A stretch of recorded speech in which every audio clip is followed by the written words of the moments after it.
ये तो सभी जानते हैं कि अमिताभ बच्चन का करियर लगातार फ्लॉप फिल्मों के बाद परवान चढ़ा था। दरअसल अमिताभ की किस्मत फिल्म जंजीर की रिलीज के बाद बदली थी और उसके बाद उन्होंने पीछे मुड़कर नहीं देखा। हमेशा से माना जाता रहा है कि केवल विनोद खन्ना ही बिग बी के ऑन स्क्रीन करिश्मे की बराबरी कर सकते थे, लेकिन जैसे ही उनका करियर पीक पर पहुंचा, विनोद खन्ना ने फिल्मों से ब्रेक ले लिया था।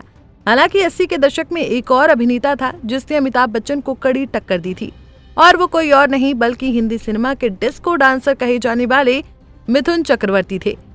मिथुन भले ही बॉलीवुड की चकाचौंध से दूर रहे हों, लेकिन 1980 और 1990 के दशक में उन्होंने अपनी पॉपुलैरिटी से बुलंदियों को छुआ, जिससे बिग बी का स्टारडम खतरे में पड़ गया था।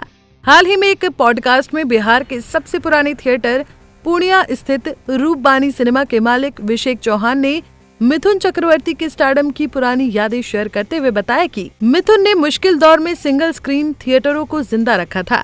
उन्होंने कहा कि मिथुन एक लेजेंड है, चाहे कोई कुछ भी कहे। एक समय था जब वो हमें महीने में 2 फिल्में देते थे। मिथुन की हर रिलीज 100% दर्शकों के साथ रिलीज होती थी।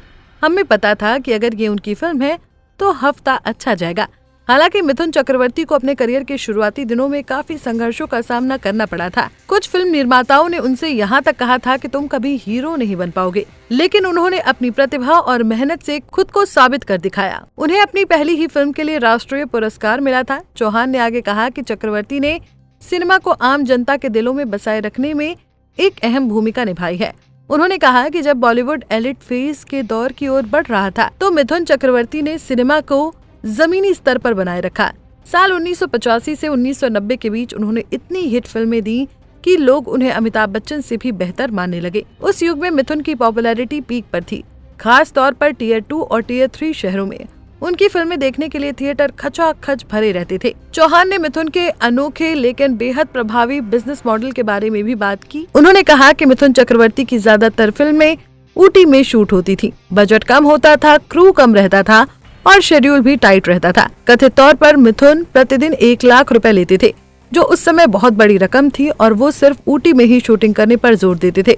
पूरी क्रू उनके अपने घर मोनार्क होटल में ठहरती थी। यहाँ तक कि थिएटर मालिक भी डील फाइनल करने के लिए ऊटी आते थे, जिससे ये एक छोटी सी इंडस्ट्री बन गई थी। मिथुन चक्रवर्ती आज भी फिल्मों में एक्टिव है। वो हाल ही में मई में रिलीज हुई romantic comedy legal drama Shrimaan versus Shrimati में नजर आए थे। अब वो विवेक अग्निहोत्री की much awaited film the Bengal files right to life में भी एक महत्वपूर्ण भूमिका निभा रही हैं, जो सिनेमाघरों में 5 सितंबर 2025 को रिलीज होने वाली है। आप इस फिल्म का कितना इंतजार कर रहे हैं और मिथुन चक्रवर्ती और अमिताभ बच्चन में से आपका कौन फेवरेट है? कमेंट में जरूर बताएं। For latest Bollywood news and updates, please subscribe to Bollymyth.